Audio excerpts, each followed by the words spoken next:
Halo semua, balik lagi dengan gue Tian di Sumber Gadget. Oke, jadi ini adalah iPhone 13 dan gue udah pakai kurang lebih 2 mingguan. Dan di video kali ini gue akan sharing ke kalian nih pengalaman gue pakai iPhone 13 di tahun 2025. Apakah masih worth it nih untuk dibeli di tahun ini atau enggak gitu. Ya udah, nggak usah lama lagi, yuk kita bahas.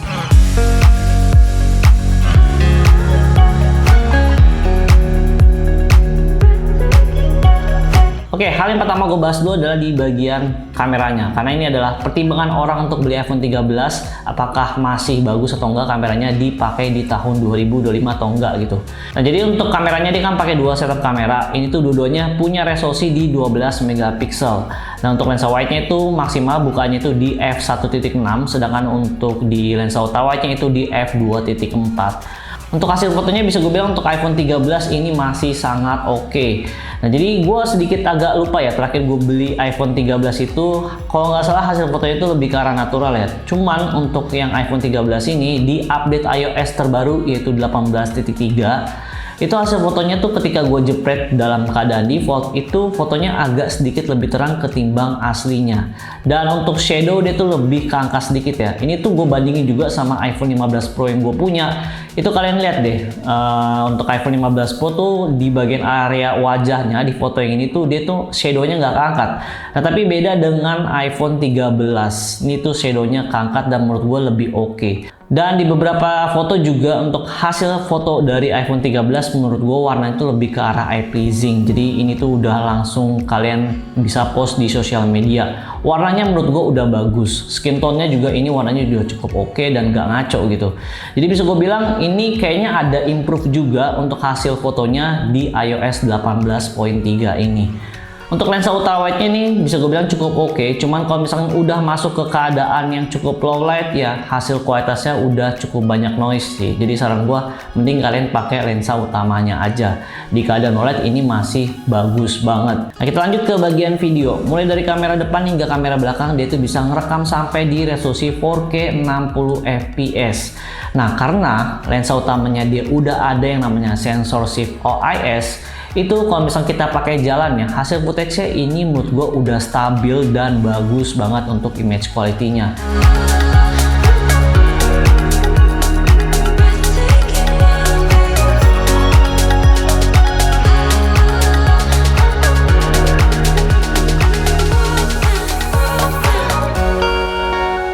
Begitu pula dengan kamera depannya, ini masih sangat aman kalau misalnya kalian pakai untuk jalan atau untuk vlog, karena hasil footage-nya ini stabil dan ini tuh bisa ngerekam juga sampai di resolusi 4K 60 fps.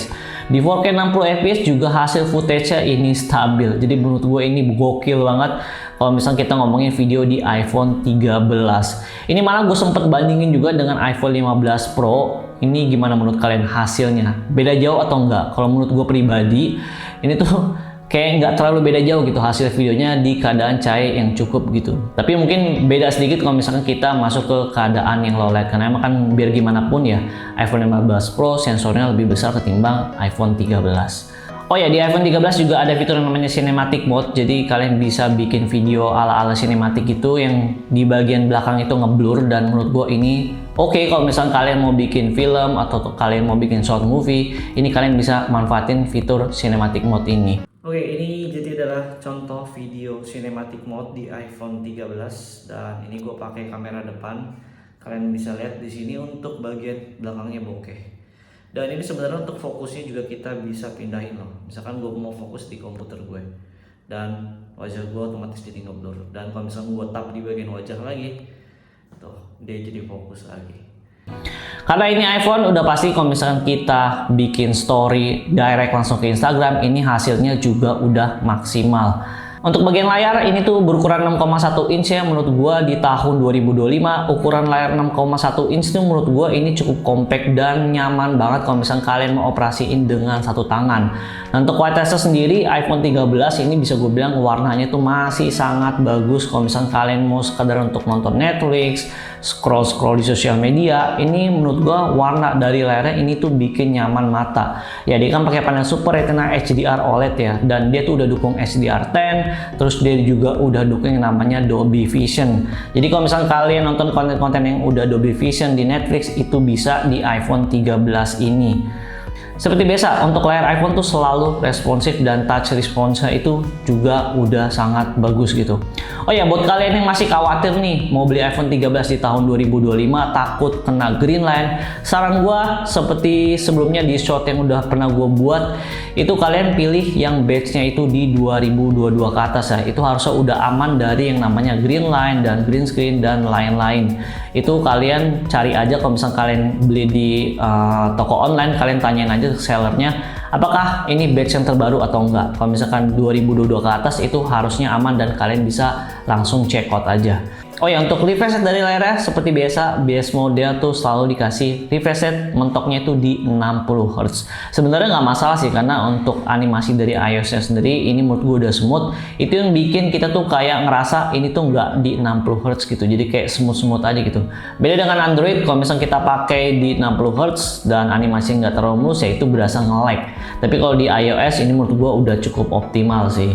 Untuk performance A15 Bionic di tahun 2025 gimana? Sebenarnya kalian nggak perlu khawatir ya, karena untuk prosesor yang satu ini bisa gue bilang masih kencang banget. Untuk game sekelas Genshin Impact juga bisa gue bilang ini harusnya aman-aman aja. Cuman kalau misalnya kalian mau main game sekelas itu gitu yang berat dengan waktu yang cukup lama, saran gue kalian pakai cooler tambahan aja biar HP-nya itu nggak terlalu panas. Jujur untuk main game sih gue jarang ya di handphone yang punya layar sekecil ini 6,1 inch. Tapi menurut gue untuk main game-game casual ini masih aman-aman aja. Ini gue sering juga main game kayak Oceanhorn 2 main di handphone ini. Ini gambarnya menurut gue masih sangat oke dan enteng banget gitu main game di handphone yang satu ini. Ngomongin iOS 18, ini karena iPhone 13 itu dapatnya itu di iOS 15 waktu pertama kali muncul di tahun 2021 lalu. Ini mungkin dia akan dapat 5-6 tahun ke depan ya, kalau misalnya kita lihat sejarahnya iPhone gitu. Mungkin dia akan dapat sampai iOS 21 atau iOS 22. Jadi bisa gue bilang kalau misalnya kalian mau pakai 2 atau 3 tahun ke depan, ini masih sangat oke kok dan masih worth it banget. Nah, yang gue suka juga di iOS 18, akhirnya kita bisa geser-geser aplikasi sesuka kita dan kita bisa bikin home screen kita tuh jadi lebih estetik gitu. Apalagi sekarang juga di bagian icon-iconnya kita bisa ubah-ubah juga warnanya sesuka kita. Ya, ini menurut gue oke sih. Cuman sayangnya aja untuk seri base modelnya ini iPhone 13 itu kita nggak kedapatan yang namanya Apple Intelligence. Ya, itu tuh minimal di iPhone 15 Pro ke atas. Tapi nggak apa-apa, emang karena untuk jalanin yang namanya Apple Intelligence itu butuh prosesor yang emang kencang banget. Ya, sekelas iPhone 15 Pro lah, seperti itu. Untuk baterai sendiri, dia tuh cuma punya baterai di 3240 mAh kalau misalkan gue lihat dari GSM Arena. Tapi ini bisa gue bilang masih bisa kalian pakai seharian kalau misalkan baterai health kalian tuh di 100% ya.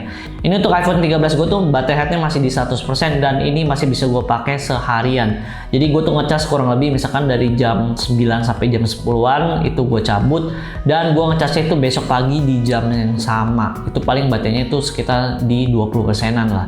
Bisa gue bilang untuk penggunaan gue yang gak terlalu berat, iPhone itu masih bisa nemenin gue seharian. Tapi kalau misalnya kalian pakai untuk main game, kalian geber untuk main game, push rank dan segala macam ya harusnya baterainya nggak akan seirit itu. iPhone tuh gitu, kalau misalnya kita yang pakainya nggak terlalu berat itu dia tuh bakal irit, tapi kalau misalnya kita geber main game yang berat itu bakal boros juga untuk baterainya. Oh ya, buat kalian suka nanya ke gue pakai case apa, terus tempered glassnya apa dan segala macam, gue akan spill ke kalian satu-satu ya untuk aksesoris apa aja yang gue pakai di iPhone 13 gue ini. Oke, kita mulai dulu dari bagian case-nya. Ini gue case pakai dari Spigen, tipenya adalah Ultra Hybrid dan gue pilih yang varian matte. Kenapa gue pilih matte? Karena di bagian belakangnya ini tuh dia tuh kayak doff gitu, jadi berasa kayak pakai iPhone 15. Gue suka sih tampilannya simple dan gak aneh-aneh gitu. Dan kalau misalnya kita ngomongin dari segi proteksi sendiri, ini yang namanya case dari Spigen pasti proteksinya udah oke banget sih. Di bagian belakangnya ini tuh dia tuh ada lebihannya gitu, jadi kalau misalnya kalian taruh di meja gini, ini tuh harusnya aman-aman aja. Dan di bagian bump kameranya dia juga ada lebihannya gitu, jadi ini nggak akan langsung kena ke kamera kalian kalau misalkan kalian HP-nya ditaruh di bawah. Lalu di bagian depannya, case-nya juga melebihi di bagian layarnya dan harusnya ini aman-aman aja kalau misalkan kalian taruh HP-nya tuh menghadap ke bawah seperti ini, kayak gitu. Lanjut di bagian tempered glass, ini gue juga pakai yang dari Spigen, tipenya adalah Glass TR S Fit. Ini varian yang satu pack ya, dan kalian untuk masangan juga ini gampang banget karena langsung ada cetakannya gitu. Dan gue jamin ini langsung presisi dan nggak akan ada bubble gitu. Ini gue pakai yang ini di beberapa handphone, ini juga pasangnya gampang banget, dan sampai detik ini gue masih pakai di iPhone 15 Pro gue. Next yang paling penting yaitu di bagian kepala charger dan juga chargernya, ini biasanya gue pakai dari Ugreen, dan ini adalah yang versi 20 watt. Kalau misalnya kalian beli ini tuh biasanya kalian juga ada yang paket bundling sama lightningnya juga, dan lightningnya ini juga udah MFI, jadinya harusnya ini udah aman banget. Dan yang gue suka seperti biasa, Ugreen kabelnya selalu braided, jadinya ini bakal tahan lama dan gak gampang putus gitu. Untuk kepala charger sendiri, dia udah ada GaN teknologi ya, jadi harusnya ngecasnya lebih efisien, lebih cepat, dan juga nggak cepat panas.